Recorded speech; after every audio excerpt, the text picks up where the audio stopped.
Good evening and welcome to the FIH Odisha Hockey Men's World Cup show. I'm Marsha Cox and joining me this evening is Tyron Barnard in South Africa, man with many titles, one of them being a sports media guru. But Tyron, today you're joining us as member of the LOC for the Indoor World Cup. Thank you for joining us and welcome. Yeah, thank you. Always a pleasure to talk about hockey with good friends and new friends. And, we've got a great showpiece on the way in India and another one coming in Pretoria in a few weeks' time. So we can't wait.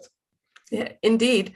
And in India, just having experienced all of that excitement today firsthand, Rijn van Eck, Dutch national, but based in Germany, German hockey high performance manager for the German youth, and also a member of the FIH coaching course taking place in India at the moment. Rijn, thank you very much for joining us. Yeah, thank you for having me. I'm very excited to be here, not just in the stadium, but also with you. Yeah, so Rijn, being part of the German setup, what was it like watching that first semi-final today? It was nerve-wracking. It was unbelievable. It was a very tight game. You always want to say you almost get used to it after the win in the quarterfinal. But we said to each other, like with the other coaches at the course, there's going to be one more chance in the last 45 seconds, and it was there. It was, and he made it. So it was an unbelievable game, and the Germans played very well. I think it was a deserved win, and I'm happy for them that they are back in the final again. It's a cool statement. Yeah. And Tyron, I'm sure watching it on TV is nothing like watching it live in the stadium, but how involved did you end up finding yourself in this game, watching it actually just go from end to end, knowing that Germany can come back from that you could almost start calling the 2-0 trap a German trap. But knowing that they have that ability to do that, but also knowing that the Australians, if they start playing an attacking game, you never know which way it can go. I don't know what it was like for you, but I was just totally engrossed. I mean, the Germans have been probably the most exciting team to watch at this World Cup. Unfortunately, their coaching staff might say that they've been exciting because they sometimes have to chase games. But from a neutral point of view, it's been absolutely incredible. Some teams, they go behind, they go 1 or 2-0 behind, and you see them drop. The momentum drops, the belief drops a little bit. It's almost as if the Germans go 2-0 down, or 2 goals down. They're more excited because now it's a great story. It's going to be an incredible fight back, and Australia had been given the warning signs because the Germans have done it throughout the tournament, and they did it again. What a team. And I tell you what, if Belgium go 2 goals up in that final, it could be quite an exciting game. I mean, I know the Germans wouldn't want to go behind, but just what a great advert for the 11-a-side version of our game. Yeah, indeed. And Rijn, having experienced it, coming from the Netherlands, coaching in the Netherlands, and experiencing the Dutch hockey culture, which is often spoken about, and the depth of players that the Dutch have, and just the hockey culture in general, moving to Germany and being part of the German men's setup, coaching in the Bundesliga, is it something that's also just naturally ingrained in these Germans as part of the culture that they develop at a young age, to have that ability to absorb pressure and know that they can come back when down and play till that final whistle? Yes, most definitely. The kids in Germany already start with playing finals at a very young age. And I think what helps with that is that the distances are so big, so large. You always have to travel a very long distance. And I know from my players coaching in the Bundesliga, if we had away games where we had to travel for 6.5, 7 hours, they're like, hey, if we lose, I have to sit in the same bus with this guy for another 6.5, 7 hours, and that's going to be the worst experience I've had this year. Don't want that. So that remains a thing that they really always want to win. But as of the age of 11 or 12, the kids start playing finals, and every final progresses them to a next round. So they're used to playing with a lot of pressure. And I think also from a coaching standpoint, in the German league, especially with the indoor, with the momentum changes, that makes it a lot easier to cope with that. But they're also used to pulling goalies, because that's a given. It's a normal thing in the German league, where if you're down, you should at least give it a shot to win. And that's what they've done twice now. The guys look extremely confident, even if it would have to go into shootouts. But they pull the goalie as an effective way of winning the momentum for themselves, and worked out for them twice. Yeah, so this is definitely something that's both trained and ingrained. Yes, definitely. Yeah. What was really cool to see was, I mean, the timing of Australia's goal.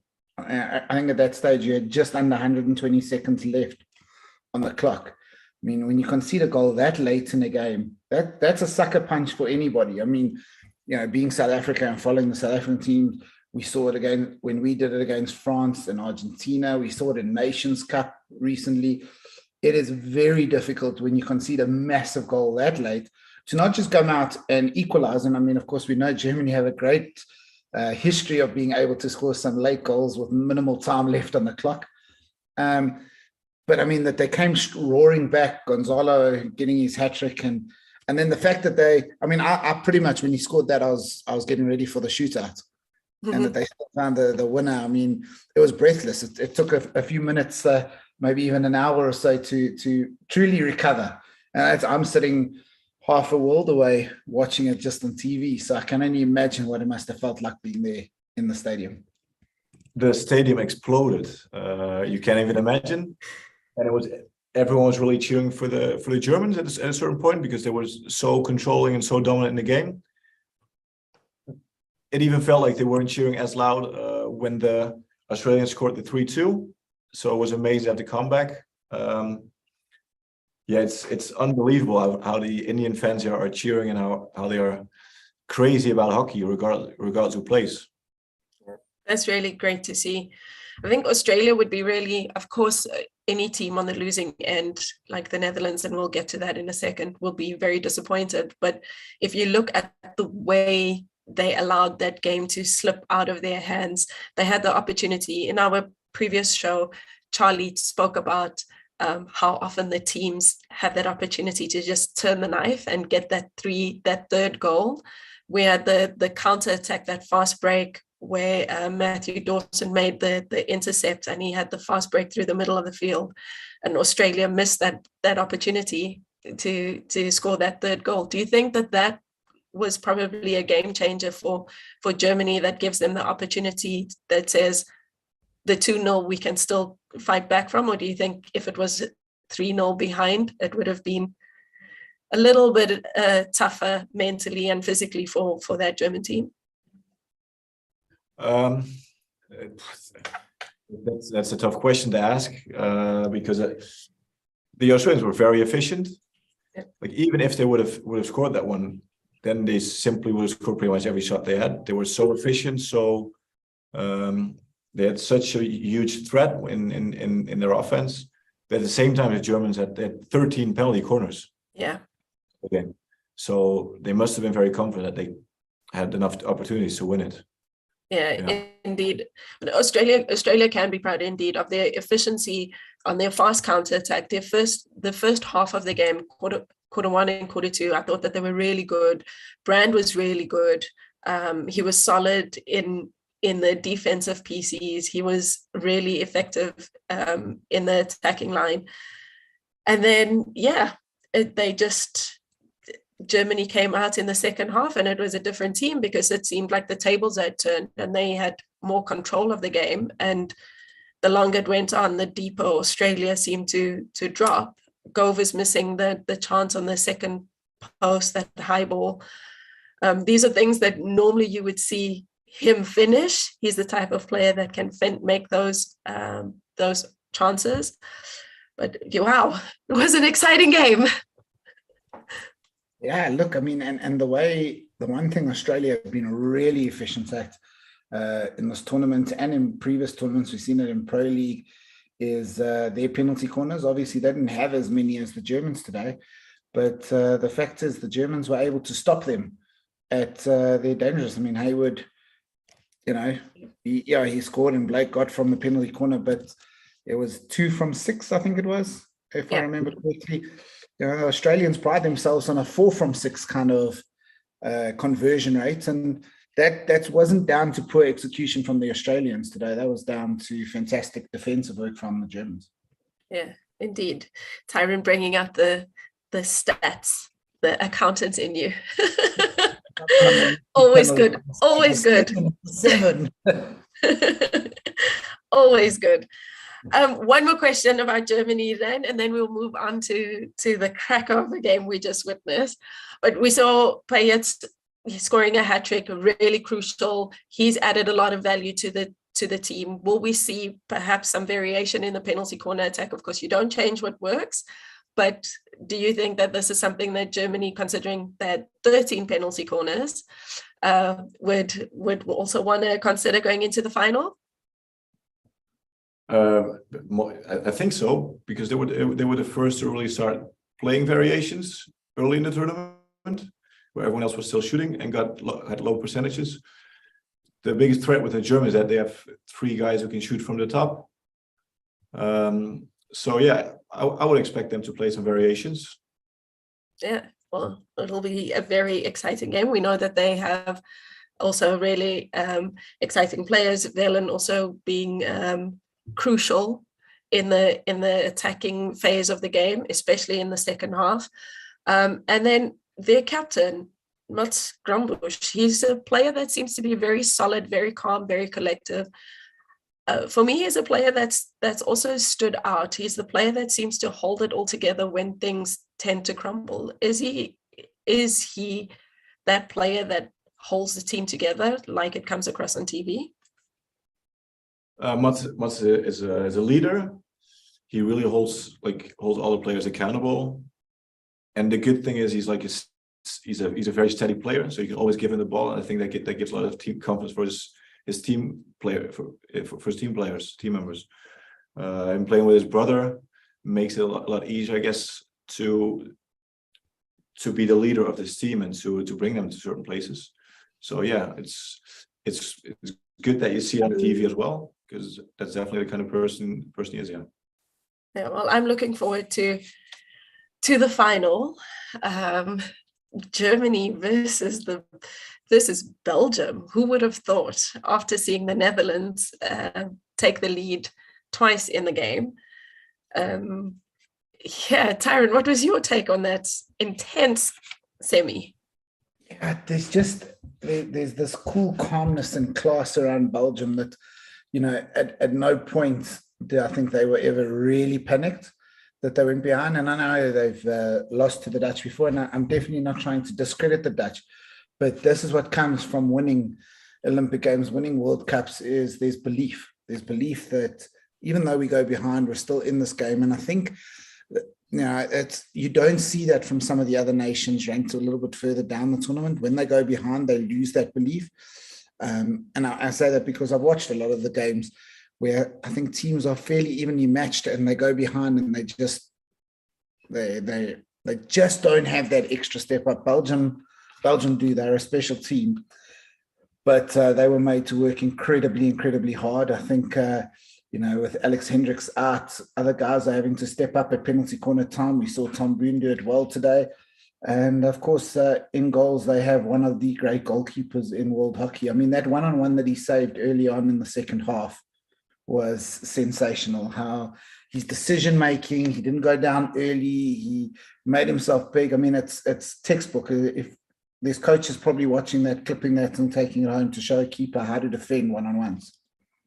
That's interesting, because Ryan, I'd be interested to hear your take on this, because Van Asch is a definitely world-class keeper, I think this game was like a game of two halves, where Van Asch had to come to the party in the first half, and for me, Pierman Black was the most valuable player, the MVP for the Netherlands in the second half of the game. I think that he definitely showed up and showed that he's also a world-class keeper. I don't know, what's your take on it, Ryan?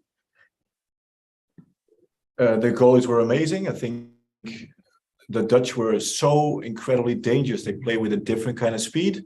And you can see it in the first half where the Belgians maybe a little bit older team, very experienced, had some trouble with covering that. And Van Asch is it's a different animal. It's one of the first games where he concedes 2 penalty corners. But I think the one-on-one that he saves, he didn't have to. Like that was the momentum shift for them. And then with Pearman playing unbelievable, because the calmness of the Belgians, that's such a joy to watch. They're usually known for their counterattack, but they took all the tempo away because they completely controlled the tempo of the game the second half, and then they just played an extra transfer, and then they got another chance, and it was Black who really kept the Dutch in there. It was world class to see of both teams, not just both. Yeah, it was really thrilling because I think at one point before the Belgians managed to find the net for that second goal, I think he made 6 consecutive saves. It was just save after save after save. And you almost felt the pressure rising, like something is going to leak through here if they don't get the ball to the attacking end of the field. And that's exactly what happened. The second goal landed for Belgium. So I think Belgium will probably then also be a little bit disappointed that they weren't able. They won't be disappointed. So they're jubilant. They're in the final, but they had the momentum. They had the upper hand. And I think it's a little bit surprising that they weren't able to put the foot down. And again, I think whichever team won, their keeper was always going to get player of the match. It was the 2 keepers who were really the stars for me today. But it was maybe from a Belgian side disappointing that it went all the way to penalties, because I felt they had the upper hand and they didn't quite take it there towards the end. And once you go to a shootout, it is a lottery. I know that's a terrible cliche that they use in all sports, but on the right day, if a keeper's having a cracker, if players are just off, you could lose that game in a shootout quite easily. Yeah, indeed. And at halftime, the coaches' interviews. So Belgium's coach, he said he wanted them to play more compact and be aggressive in attack at times. So he was really encouraging his team to find that balance of keeping control and then attacking. Whereas the Dutch, Jeroen Delmay, he said he was really pleased with the performance that the team was putting out, and he wanted them to take more shots at the keeper, which I think is also a sign of having a more aggressive attack. But Ryan, you know what it's like being a coach. There's only so much you can do. There's only so much you can say, and then the rest is down to the players. But do you think that Jeroen should have maybe made a slight change going into the final quarter, knowing that they're not achieving what they set out to do, which was get those shots at the keeper? You saw them having fewer and fewer opportunities and just absorbing more and more pressure. When is that moment that you call your team together to try and turn it around to indeed play more aggressive and more attacking? Yeah, it felt like you didn't really see a big change in behavior with the Dutch. It felt like they were just being put on more and more pressure. I think it's very hard to shift that momentum, but sometimes you need a hard foul of someone showing, hey, this is not the way we want to play, or focus on having a little bit longer ball possession, because the Belgians were just so dominant with the ball that the Dutch just couldn't get out of press. It's always easy to say you should have changed something, but with the style of play that they're playing at the moment, and the only team really man marking in the semifinals, that's really exhausting, I think, and it just wears you down. Could have been that they didn't have enough players in the rotation at the end of the game, but it feels hard for me to change the momentum of the game for a coach. Maybe you pull the goalie, but he was so important this game. Yeah. I mean, I don't know Jeroen personally, but if you had offered him a penalty shootout to decide the winner against Belgium, would he have taken that up front before the game? Wouldn't he have not? And potentially, once it got to that and he felt the momentum and he thought they could hang on and maybe snatch it via shootout. It's easy in hindsight. It's easy when I sit in commentary to say change this, change that. But I think if you look on paper, at the end of the day, the Dutch drew with the Belgians. and they lost on a shootout. Yeah, indeed. But I think both teams would have gone for the win. I think that would be the mindset going into it, and I think knowing exactly how the Dutch would approach it, they would back their attack. They've had a really successful attacking tournament so far. They have scored between them and Australia. They just bouncing between the highest goal scoring team of the tournament from day to day. So they are really, they're a massive threat in their attack. So I think that he would have backed them to go for the win, which I think is what he did. I think that is they are definitely playing to that strength, but I think they deserve a huge compliment for the way they change their playing style, because it's untypically Dutch, how good they defend and how much value they put on defending. There was a world-class defending today as well, even though the Belgians were good. And yes, Black stepped in to save the day a couple of times. But the way the Dutch are defending and how they're playing defense, it's just a mentality that or a way of hockey that we haven't seen from them over the last couple of years, maybe decades. That's not how I remember my Dutch team. Yeah, no, you're absolutely spot on. And also we mustn't underestimate the value of experience, and that is what the Belgian team had in their armory as well. They are a super experienced team, especially in defense. And speaking to one of the past Belgian internationals, that is what he said prior to the game. I would back our defense because they're more experienced. And it showed. So really exciting. It was a thrilling evening of hockey, and really excited for the finals. Going into the final is something always interesting, because these two teams that are both on a high, and they're going to come and clash for the world title. Playing for third and fourth seems less important. However, it's probably even a bigger challenge, as you need to lick your wounds and recover really quickly to focus and put yourself on the podium. How do you think the Dutch and the Australians are going to approach this game, Ryan?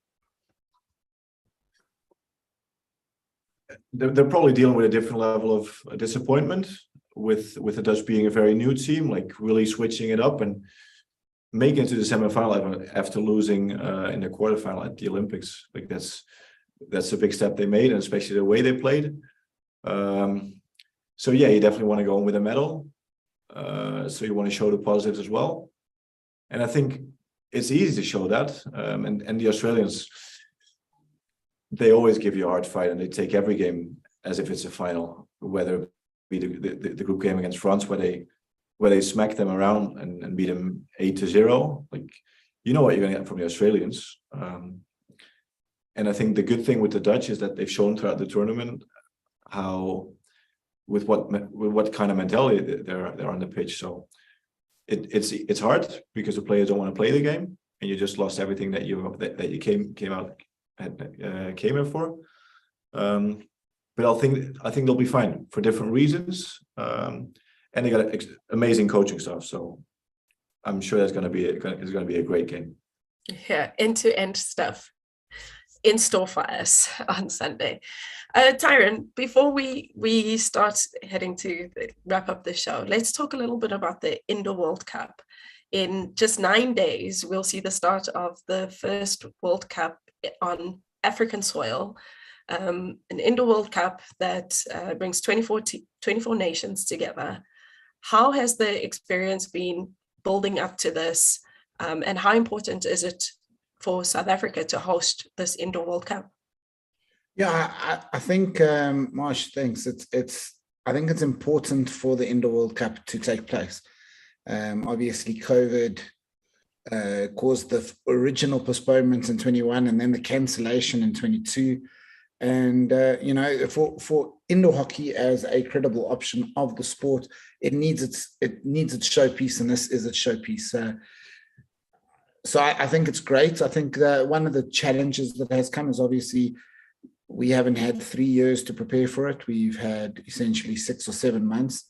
And so there's a lot of work that's been done. There's a great team of volunteers working behind the scenes, lots of work with the FIH. We really want to help tell the story. There are a lot of incredible individuals that play indoor hockey whose stories deserve to be told, who don't play outdoor hockey. I mean, we've obviously got a number of people that are across. But I mean, if you look at the Argentinian team, which arrived today, it's a team that's got none of the players that are sitting currently in India partaking. It's special, it's fast. And, South Africa, we have a great history of hosting sporting events, whether it was the FIFA World Cup, Cricket World Cups, Rugby World Cups. We hosted the FIH Hockey Nations Cup in November. It was something quite special to be there and be part of it. We hosted the Junior World Cup. And I think it's important to show hockey is a global game. And so when World Cups move around, I think it's fantastic. I think indoor hockey is also a global game, and so it's good to see it move around. It's good to see the teams participating. And I promise you, it's just going to be, if you think you've just got your fill from the Outdoor World Cup, the great part is it's like a Christmas meal. After you sit down and have a little swim, you go in for seconds and pudding, and this is the pudding on top of a very delicious cake. Indeed it is. Ryan, how jealous are you that Germany will not be part of this this edition of the Indoor World Cup? Obviously, I'm very sad about that. I was the coach of the German team at the Euros. Would have been a highlight just being in South Africa for such a tournament. And the setup is amazing. It's one game a day for the team, so that means they can go full out every day. The level is going to be incredibly high. And looking back on the Euros, you can talk about having COVID come in between, and that maybe impacting preparation. It also probably means that we're set for a lot of goals. So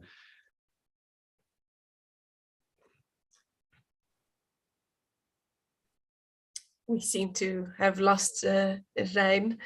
Don't know if this sitting down, but Tyron, it's going to be a really massive event for not only for South African hockey, but also for all the nations competing. Who do you think will walk away with the title?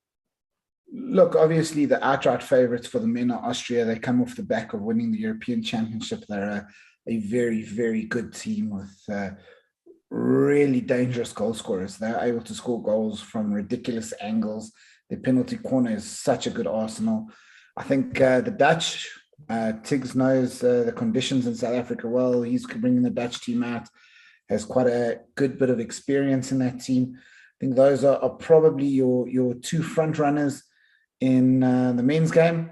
But don't be surprised if you see a little bit of a surprise from the African contingent. Playing at home makes a difference. Having two African teams there, they might bounce off of each other and actually lift each other.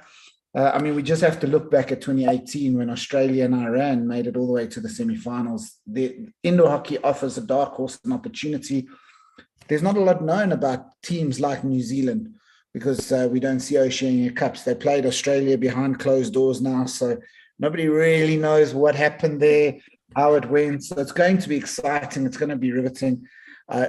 If I had to put my neck on the line, I'd say the favourites are Austria for the men and Netherlands for the women. Obviously, without Germany there, it won't be a Germany-Netherlands final for the first time ever in hockey history. So there's an opportunity. Will it be Czech Republic? Will one an African nation, African team take it? Who knows? Maybe Australia, Canada, somebody. It's there. It's an opportunity that's up for grabs. And, that's all it takes. We've seen some incredible stories when we see Ireland's Silver Girls. We see France's run at the last outdoor games, and Australia ran. And maybe this year is the African year, hosted in Africa, and an African team goes all the way. Who knows? All I know is it's going to be exciting. We are going to do our best to bring you the action on Watch Hockey, to tell you as many stories as we can.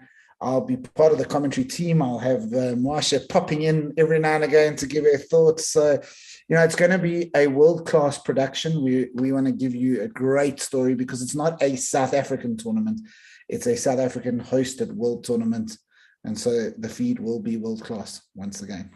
Yeah, well, really looking forward to that. So we've got a lot of excitement upcoming. We've got obviously the playoffs for the positions 9 to 16 in the Men's World Cup as well.